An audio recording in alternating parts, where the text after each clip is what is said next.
Civil War Battle Series, Sherman's Drive Through the Carolinas.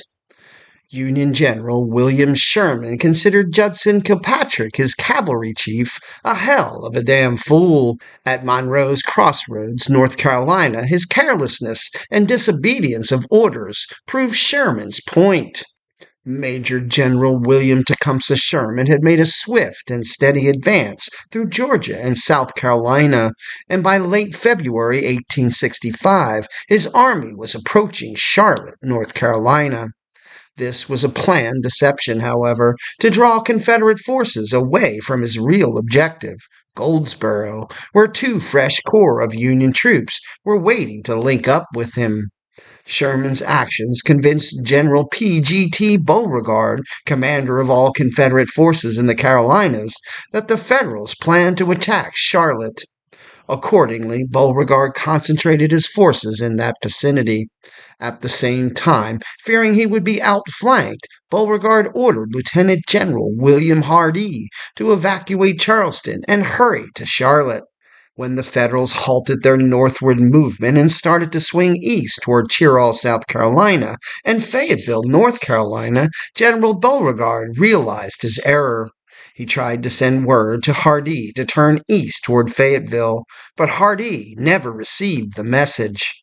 Because the situation was desperate and Beauregard was in poor health, other Confederate generals on the scene exerted great pressure on President Jefferson Davis to restore General Joseph Johnston to command. This was done, and Johnston was given the formidable job of driving Sherman out of the Carolinas. When Johnston assumed command, he finally managed to reach Hardee and ordered him to turn back through Carthage, North Carolina, and enter Fayetteville on the Yadkin and Carthage roads. Union Brigadier General Hugh Judson Cavalry Kilpatrick's 3rd Division, comprising some 6,000 cavalrymen, protected Sherman's left flank and acted as a screen between the enemy and the advancing infantrymen. Although Sherman privately called Kilpatrick a hell of a damn fool, he had personally requested the headstrong young general to command his cavalry in the march to the sea, reasoning that Kilpatrick, who earned his nickname in part because of his recklessness, was just the sort of man to command my cavalry on this expedition. On March 7th and 8th, Kilpatrick's cavalry moved from Wadesboro and passed through Rockingham. There, they fought a small engagement with some of Major General Joseph Fighting Joe Wheeler's Confederate cavalry. Wheeler's corps of 5,000 cavalrymen had ambushed Kilpatrick only weeks before at Aiken, South Carolina, and Kilpatrick was nearly captured. After the latest skirmish with Kilpatrick, Wheeler's corps advanced farther west, crossed the Meade River, and marched 12 miles north to Grassy Island Ford, where it halted. Hardee crossed the Meade at Cheraw with Major General Matthew C. Butler's cavalry, which had come up through Columbia. At Beauregard's recommendation, Lieutenant General Wade Hampton was placed in command of both Wheeler's and Butler's cavalry. Hampton sent orders to Butler to join forces with Wheeler on the east bank of the Meade River. On the 8th, Hampton linked up with the other generals. By the afternoon of the 9th, the Confederates were moving toward Fayetteville to rendezvous with Hardee. The night before, during a heavy rainfall, Kilpatrick had crossed over the Lumber River and proceeded to Solemn Grove, a country post office that was also called Buchan's. There, his force collided with the rear guard of Hardee's main force of 11,000 men, which was then entering Fayetteville. Kilpatrick's brief engagement with Hardee's rear guard netted several hundred Confederate prisoners. From the prisoners, Kilpatrick had learned that Hampton's cavalry was in the area to the west, advancing east along the Yadkin Road toward Fayetteville, and that Hampton's mission was to link up with Hardee there. From the prisoners' information, Kilpatrick deduced that Hampton's force could only advance along 3 possible roads: Morgantown Road, Chicken Road, and Yadkin Road. Knowing that he had time to intercept Hampton's force, he planned to send Colonel Smith Atkins' 2nd Brigade to Morgantown Road and Colonel Thomas Jefferson Jordan's 1st Brigade to Chicken Road. Kilpatrick would take the Yadkin Road along with Colonel George Spencer of the 1st Alabama Cavalry, commanding the 3rd Brigade, and Lieutenant Colonel William W. Way of the 9th Michigan Cavalry, commanding the 4th Provincial Brigade of dismounted troops. Sherman had sent a message to Kilpatrick on March 4th, ordering him to Fayetteville. In the message, Sherman had warned Kilpatrick that his primary mission was to protect the Army's left flank, and that under no circumstance was he to confront the Confederate cavalry in battle. Therefore, Kilpatrick's decision to order his division to picket the roads to intercept Hampton's cavalry was in violation of direct orders.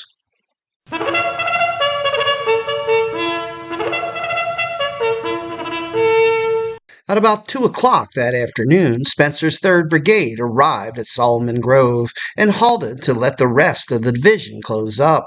About 5 o'clock, Way's 4th Brigade arrived and was sent ahead on the Morgantown Road. Spencer's brigade, with 2 pieces of field artillery, followed closely behind and was ordered to halt for the night where the Morgantown and Yadkin roads intersected near Green Springs, 12 miles from Solomon Grove and about 6 miles west of Longstreet Church. Kilpatrick waited for the 2nd Brigade in order to tell Atkins to join him at Green Springs. Shortly after the meeting, Kilpatrick started off, accompanied by his staff and an escort, to rejoin the 3rd and 4th Brigades. After leaving Solomon Grove, Jordan's 1st Brigade advanced over Patterson's Bridge and headed east toward Chicken Road. The brigade crossed Devil's Gut west of Aberdeen and halted near Blue's Church on Bethesda Road. Because of the rainy weather, the road was very muddy and in poor condition, and Jordan ordered his men to dismount and pull the wagons and artillery by hand through the soggy sand. By midnight, Jordan's troops were at rest for the night.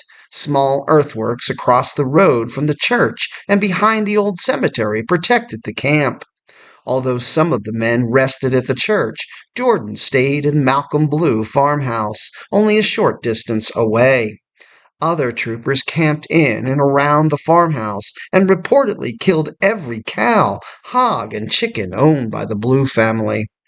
In compliance with Kilpatrick's orders, Jordan reached the Moore County Road before dawn on the 10th, and at 9 o'clock reached Chicken Road at Big Rockfish. Upon his arrival, Jordan heard firing in the distance to the north and pushed his troops to join Kilpatrick. Around dusk on the evening of the 9th, the Confederate cavalry approached the Solomon Grove area. The Confederates knew that there were Union cavalry to the south of the main force, but did not realize that Spencer's brigade had arrived at their designated campsite at Green Springs ahead of schedule.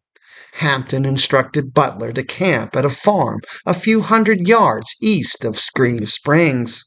The division was comprised of Captain John Humphrey's squadron of the 6th Regiment South Carolina Cavalry.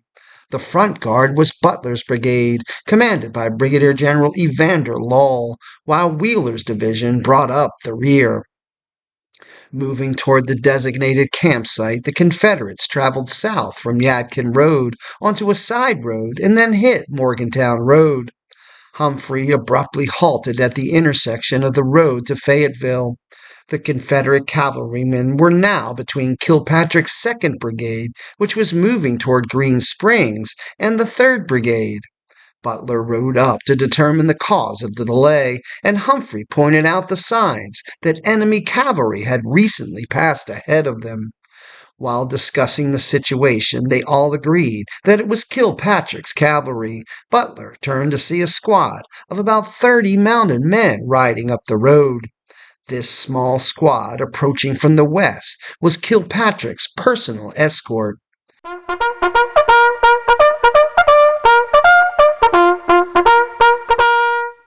After learning that Humphrey had not sent anyone down the road, Butler called out, "Who comes there?" The answer was, "5th Kentucky." Aware that this was a regiment under Kilpatrick, Butler called out the officer in charge. "Ride up, sir. I want to speak with you." The commanding officer halted the squad and, along with his orderlies, calmly rode up to Butler. Unable to see very clearly in the reduced light, and not knowing who the men were, the two followed Butler into the midst of Humphrey's men. Butler then turned to the two mounted men with pistols drawn and ordered them to surrender. After disarming the two cavalrymen, Butler ordered Humphrey and Law to surround the 5th Kentucky, still halted in the road, and take them prisoner. Some 30 prisoners, along with a regimental stand of colors, were quickly captured without firing a shot. The Confederates, however, did not realize that the men were Kilpatrick's personal guard, and thus allowed the general to make his escape into the sandy-floored pine forest with his staff. Reportedly, Kilpatrick, who had a reputation as a notorious Don Juan, had been riding behind his guard in a carriage with a lady companion or two.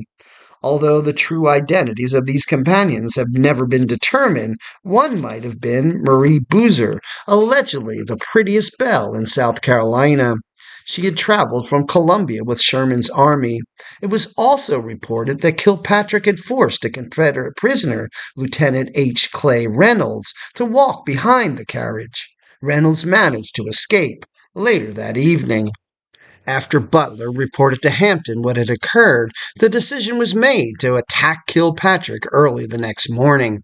Hampton ordered Butler to follow the tracks of Spencer's brigade and scout for the location of the Federal camp. Butler traveled about 4 miles and camped for the night near Johnson Mountain. It was a cold, rainy night, and after sending out skirmishers and establishing his headquarters, Butler bivouacked along the roadside. However, a short time later, one of Kilpatrick's lieutenants accidentally rode into the Confederate lines and was taken prisoner. From the unlucky trooper, Butler learned the exact location of Kilpatrick's headquarters.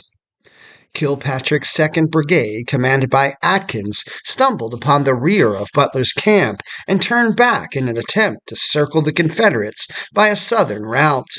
Having no clear knowledge of the country, the brigade turned around and moved west for 2 or 3 miles.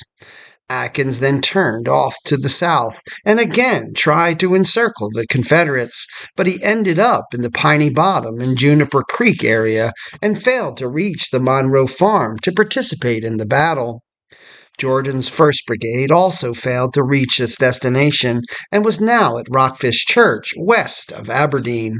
Atkins and Jordan both realized that Hampton's main force was passing them on a parallel road, and each made efforts to reach Kilpatrick's camp before dawn. Both forces were subsequently engaged in skirmishes with Confederate forces all along the 10-mile stretch, and both failed to reach Kilpatrick in time.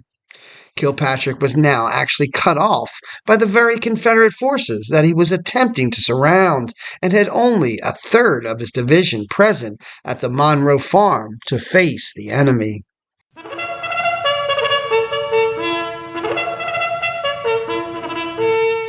With the help of Reverend Evander McNair, a Presbyterian minister who served as a pilot to the Confederate forces, Butler arrived outside Kilpatrick's headquarters around midnight. Observing the campground, Butler realized that Kilpatrick had not posted any pickets to guard the encampment from the rear. The Confederates would be able to ride almost up to the campfires without being noticed. Way's 4th Provisional Brigade, consisting of 693 dismounted men from the 9th Pennsylvania, 9th Ohio, and 5th Kentucky, had camped in front of Charles Monroe's house, parallel to Morgantown Road. Spencer's 3rd Brigade, comprising the 1st Alabama, 5th Kentucky, 5th Ohio Cavalries, and sections of the 10th Wisconsin Battery, had camped in a large open field that lay on a ridge a few hundred yards north of Green Springs. Together with the dismounted brigade, there were approximately 1,500 Federal troops camped around the farmhouse. Artillery was positioned about 50 yards from the house on a small rise at the top of the ridge. Some tents had been thrown over the fence rails and pine trees for shelter. Kilpatrick had positioned his command at the head of a large swamp at the top of Nicholson Creek, with the swamp protecting both his right flank and rear. However, he had failed to post pickets on his left flank, which left the camp open to an attack from the west. The arrangement also meant that the cavalry units located between the road and the swamp were vulnerable to attack, with only one escape route back up the ridge toward the road. Unfortunately, this route was blocked by the infantrymen of the 4th Brigade. Taking shelter from the rain, Spencer and his staff made themselves comfortable in the abandoned farmhouse. Kilpatrick and his staff soon joined them, leaving their numerous mounts tied to the railing of the front porch and garden fence. The carriage was parked close by. That night, Hampton, Wheeler, and Butler agreed that they would attack Kilpatrick's headquarters at daybreak, which would allow time for Brigadier General William Y.C. Hume's and Major General William Wirt Allen's division to reach the battle area. Butler closed up his division in columns of regiments. During the night, his men camped in the woods, close enough to observe the Federal camp. Despite the darkness and the rain, no fires were allowed and all conversations were prohibited. The men spent the miserable night in the woods, sitting on the ground, holding the reins of their horses' bridles. Wheeler's corps was delayed by the bad roads and heavy rains and was stretched back for some miles. It was nearly daylight before the advance columns of Hume's and Allen's divisions reached the area. The rain had stopped, and a blanket of fog hung over the swamp and covered the camp. Butler sent for Colonel Gideon Wright, who commanded Young's brigade in Cobb's Georgia Legion. Butler told Wright to select a captain to lead the advance squadron when they charged the camp. Wright chose Captain Joseph Bostick and sent him to meet with Butler. Butler carefully described the location of the house to Bostick and ordered him to rush the house upon entering the camp, to surround it and hold this position until Butler and his column came to his assistance. Wheeler now arrived in the area. Issuing commands in low tones, he arranged his men into 5 attacking columns. His plan was to cross the large swamp and fall upon the camp from the rear. Wheeler ordered Hume's division to the extreme right. Brigadier General Thomas Harrison's Texas Brigade was placed in the center, while Allen's division was ordered south of Morgantown Road. Brigadier General James Hagan's 3rd Alabama Brigade was placed at the head of the column, along with Wheeler's escort and Captain Alexander M. Shannon's scouts. Shannon's scouts, the 8th Texas Cavalry, was a hand-picked unit of 30 men that had been organized for reconnaissance. The scouts had become so effective against Sherman's foraging parties during the Georgia campaign that Kilpatrick had offered a $5,000 reward for Shannon's capture. Wheeler had his own plans to capture Kilpatrick and had ordered Shannon to do so. Brigadier General George G. Dibble's brigade of Hume's division was the reserve brigade. Butler formed his division north of Morgantown Road, with Law's brigade as his reserve unit.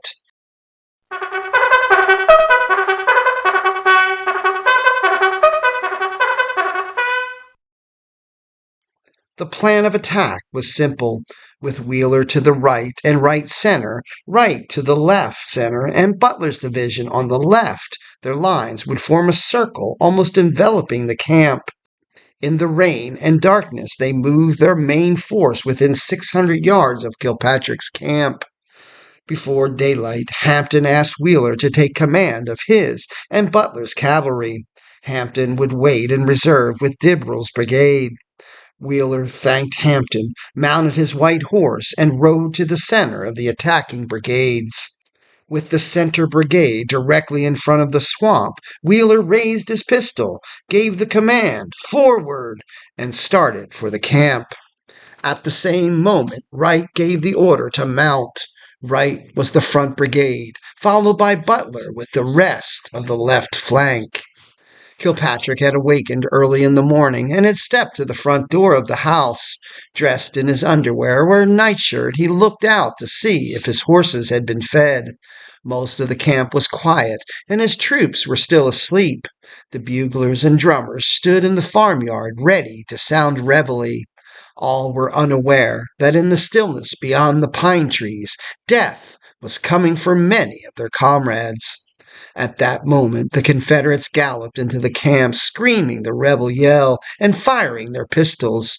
Union troopers jumped from their bedrolls, blankets and equipment flying everywhere.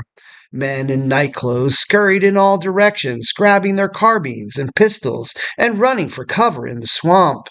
The Confederates, firing their pistols and slashing with their sabers, rode them down. Partially dressed, Kilpatrick ran into the yard to make his own escape. As he did so, Captain Bostock and Captain Samuel Wildes Pegues of the 3rd Alabama, the first to reach Kilpatrick's headquarters, rode up to him and asked, "Where is General Kilpatrick?" Kilpatrick coolly replied, "There he goes, on that horse," and pointed to a Federal riding through the woods. Not knowing that they had just addressed the Union general himself, Bostock and Pegues turned their mounts around and galloped off. Kilpatrick ran barefoot to retrieve a horse. The general later claimed that he made his escape on horseback, but another account stated that although Kilpatrick started his escape on a horse, he then fell on the wet ground and disappeared into the swamp on foot. Kilpatrick confessed in his official report that he retreated afoot. Sergeant A.F. Hardy, one of Shannon's scouts, recorded that Kilpatrick left his hat, coat, pants, sword, and pistol. Wells caught a glimpse of the general and commented that he was a sorry-looking figure in shirt and drawers, cutting loose a horse. However, Captain Theodore F. Northrop, Kilpatrick's chief of scouts, reported that the general wore a shirt, vest, trousers, and slippers or shoes, but without hat, coat, and probably boots. He stated emphatically that no nightshirt was in evidence. At any rate, in less than 1 minute, the Confederates had overrun both camps and captured the farmhouse, surrounding some staff officers still inside. The surprise was complete. Wright's command rode down the slope through the camp in a terrific charge, then turned around and charged back through again. Some of Wheeler's men had stopped their charge in the farmyard to harness mules and horses to pull the captured artillery and wagons out of the camp. Meanwhile, Butler rode about with a lady's silver-mounted riding crop, pointing out things he had wished to have done. This failure to press the retreating Federals allowed them precious time to recover and regroup. The Federals, who had made it to the swamp about 50 yards from the camp, now positioned themselves behind trees and poured a hot volley toward the rebels. The 1st Alabama, 5th Kentucky, and 5th Ohio formed a line in the swamp strong enough to check the Confederates' advance. The Texas regiments in Harrison's brigade tried to charge the swamp, but the fire from the 1st Alabama forced them to withdraw. In the meantime, the 200 Confederate prisoners had managed to overpower their guards and run toward Butler's command. Butler halted Law near the entrance of the camp and ordered him to take charge of the prisoners and move them to the rear. At the onset of the battle, Wheeler's brigade had encountered a bog and had not been able to get through the impassable swamp. Trapped at the edge of the bog, they were helpless and fell before the Federals' Spencer carbines. The fighting was intense, and about 20 South Carolina troops were killed outright in the first few minutes of the battle. Some of the victims of the withering fire were just boys, cadets from the Citadel in Charleston. How many actually perished in this one area will never be known. Some were killed by gunfire, while others simply sank into the abysmal swamp. Skeletons of a horse and rider later found at the site revealed that the horse had sunk nose first before its rider could even dismount. Wheeler ordered his men to circle to the left while he went to find Butler and report what had happened. Butler told him that his command was scattered like the devil. Harrison's brigade of Texans, who had charged the swamp, now circled north to the head of the swamp to rejoin the fighting. But by the time they reached the rear of Butler's division, the tide of battle had turned. The fighting became desperate, and encounters between the two fighting forces were reduced to hand-to-hand combat. Lieutenant Ebenezer W. Stetson of the 10th Wisconsin Battery crept unnoticed through the ranks of the Confederates on his hands and knees and managed to reach the artillery field pieces parked on the ridge. Entirely alone, he unlimbered one of the pieces, loaded it, and then fired it into a mass of Confederates. Sergeant John Schwartz and a few other men then ran to Stetson's location to assist in firing 2 more rounds at the Confederates. As the small group of Federals discharged double loads of shot at the Confederate troopers, the remnants of Kilpatrick's cavalry took heart, regrouped, and prepared to counterattack. Some of Butler's men concentrated their fire at the battery to knock it out. Then, with drawn sabers, they charged and swept down toward the camp, but they were met with such a shower of bullets from the swamp that they were hurled backward. The Federals moved up the rise from the swamp to the battery, and both cannons were then fired down at the rebels. The Confederates again charged and attempted to take the battery. They managed to reach within 20 yards, but were again stopped by the withering fire. The Confederates moved a column around the house in an attempt to take the battery from the rear, but Stetson noticed the movement and let go another round. It was at this point that the Federals started to move backward into camp. Captain Theodore F. Northrop and his scouts vigorously attacked the Confederate left flank, driving them beyond the camp. Wheeler reformed his men twice and charged the Federals during the advance, but to no avail. The solid line of Federal troops advanced slowly toward the mounted Confederates and poured a deadly fire into the enemy line, killing or wounded many of them. One account stated General Kilpatrick, mounted on a mule without a saddle, with his drawers and shirt on and barefooted, advanced, leading 150 to 200 men. The Confederates formed a line with their horses. With pistols and carbines, they fired volleys of hot lead into the Federal line, but between 7:30 and 8 a.m., they began to slowly yield the field. About 9 o'clock, the firing slackened, and the Battle of Monroe's Crossroads was over.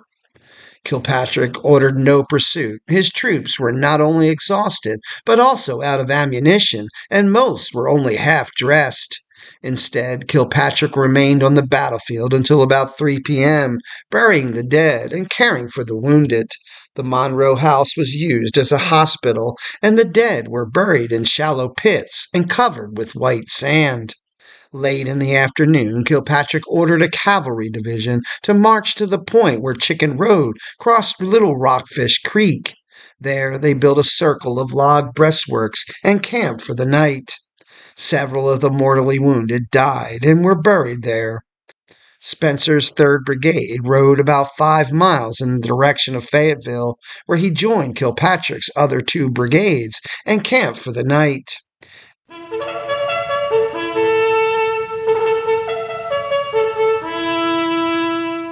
Meanwhile, the Confederates retreated north of the Little River and on to Fayetteville, where they joined up with Hardee. There, the Confederates made a hospital and a flour warehouse on Person Street, cared for their wounded, and buried their dead. Spencer reported 103 dead left on the field, a large number wounded, and 30 prisoners of war. The actual loss to the Confederate forces during the Battle of Monroe's Crossroads is unknown, but it is said that every house along the road was full of killed and wounded soldiers. Out of Hampton's 2 brigades, 86 troops were reported left dead on the field. Major Christopher T. Cheek of the 5th Kentucky reported counting 33 dead Confederates within the limits of his camp, including many officers. 10 days after the battle, a commissioned officer, William F. Sewell of the 5th Georgia Cavalry, was found lying about a half-mile from the battlefield within arm's reach of a small stream called Persimmon's Branch. His body was lying on a pallet made from a small part of a tent, with a collapsible rubber cup lying by his side. His black horse, his only companion, had remained near him, cropping the wire grass for a considerable space around. There is no accurate number of Union casualties, and the existing accounts are confusing and contradictory. In his report to Sherman, Kilpatrick reported that he lost 4 officers killed and 7 wounded, 15 men killed and 61 severely and several slightly wounded, and 103 officers and men taken prisoner. The enemy left in our camp upward of 80 killed, including many officers, and a large number of men wounded, 150 horses with their equipment.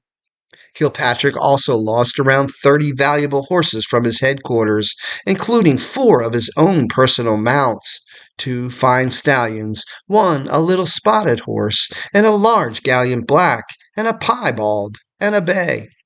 What became of his female admirers is not known. In a report to U.S. Assistant Secretary of War Charles Dana, Lieutenant General Ulysses S. Grant stated, Sherman from Fayetteville on the 12th. He says nothing about Kilpatrick's defeat by Hampton. Hampton captured all of the staff but 2 officers.